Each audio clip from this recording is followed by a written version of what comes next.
the easiest way for you to keep track of how many hours you've got in any 8-day period.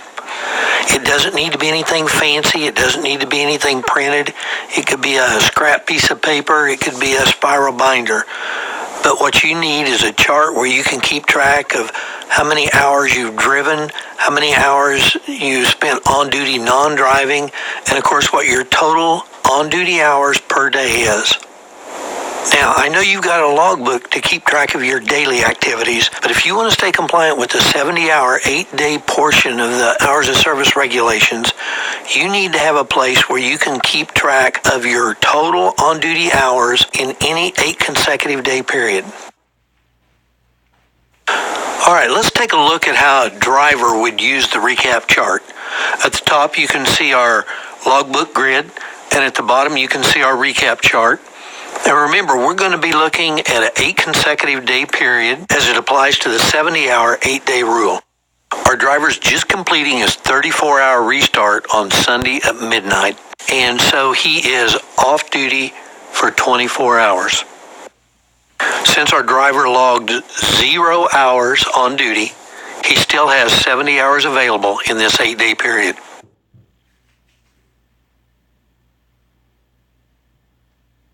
Now on Monday, our driver logs on duty at 5 a.m. At 6 a.m., he starts driving for 7 hours. He spends an hour in the sleeper berth, and then he comes back on duty for 2 hours, one of which he's driving. So at the end of our day, he's got 8 hours on-duty driving time and 2 hours on-duty non-driving time for a total of 10 on-duty hours, which also gives him a total of 10 on-duty hours for this 8 consecutive day period. As you can see from our driver's logbook on Tuesday, he logged on duty at 7 a.m. and from 7 a.m. to 4:30 a.m. he was on duty with the exception of 1 hour, which he logged off duty from 1 o'clock to 2 o'clock. So he had a total of 7 hours of driving time, 1.5 hours of on-duty non-driving time for a total of 8.5 hours for the day, giving him a total of 18.5 hours on duty during this 8-day period. That leaves him a total of 51.5 hours in which he can drive during this 8-day period. The following day, our driver's logbook shows that he again logged on duty at 7 a.m. He was on duty till 8:30 p.m. with the exception of 1 hour from 2 o'clock to 3 o'clock off duty.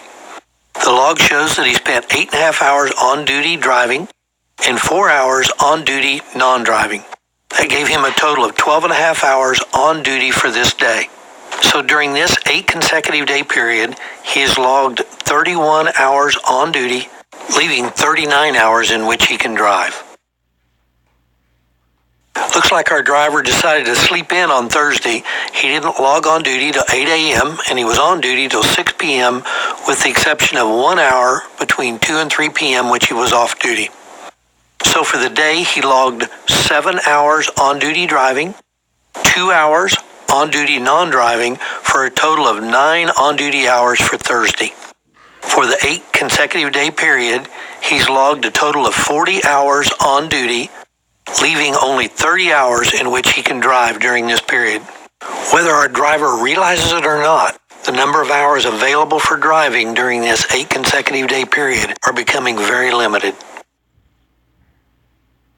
The next day, our driver was on duty from 8 a.m. to 6 p.m.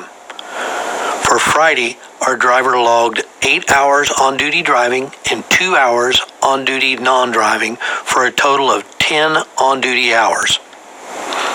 He's now logged 50 hours on duty, leaving him only 20 on-duty hours in which he can drive for the next 2 days.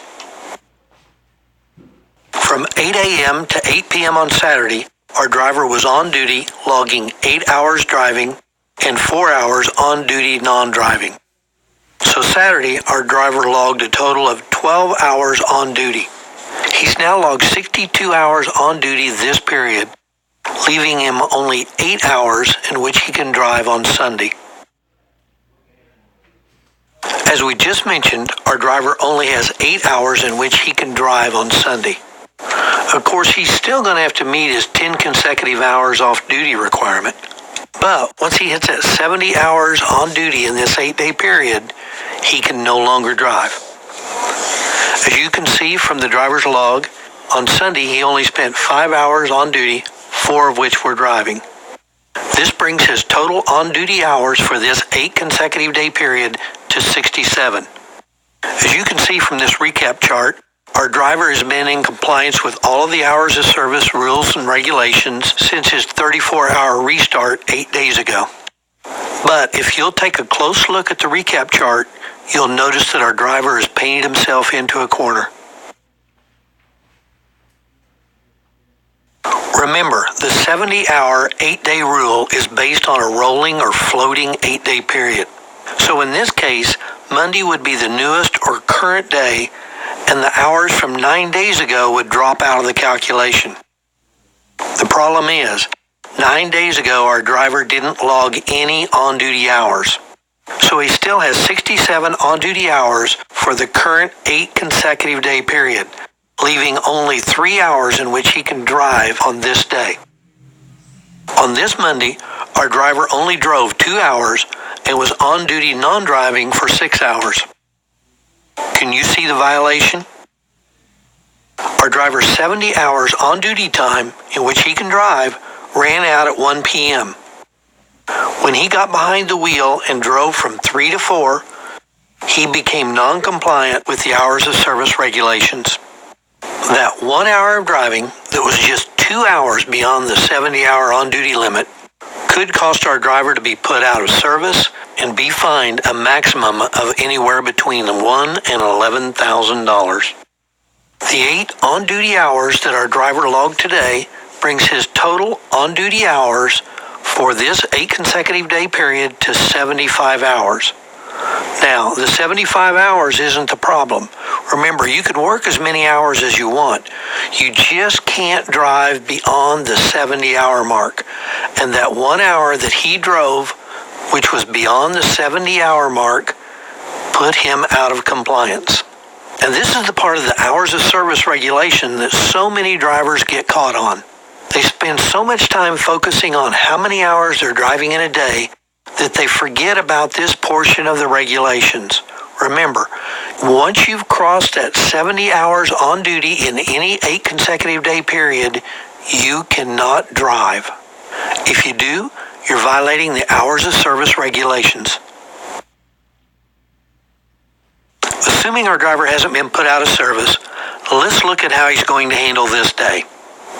As we roll our 8 consecutive day period forward, Tuesday becomes our newest or current day, and the hours from 9 days ago drop out of our current calculation. So we get to drop 10 hours from our on-duty time.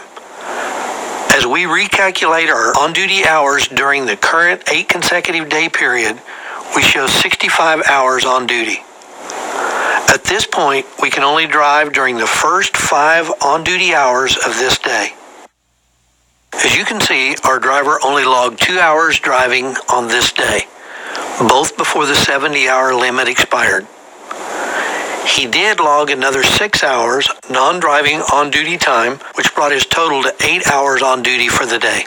This gives him a grand total of 73 on-duty hours during this 8 consecutive day period. Remember, you can work as many hours as you want. You just can't drive once you've reached the 70-hour threshold. So there is no violation of the hours of service regulation at this point. Now, it may appear that our driver got away with violating the hours of service regulations when he drove beyond the 70-hour period 2 days ago, but that just may be an illusion. If he gets pulled over and they do an audit of his logbooks, the officer could spot the violation and still fine him. So let's just take a minute and talk about what the penalties for violating hours of service rules are. A driver could be put out of service right there on the roadside until he's accumulated enough off-duty time to be back in compliance. Both state and local law enforcement officials can assess fines. FMCSA can level a civil penalty on a driver or carrier, and that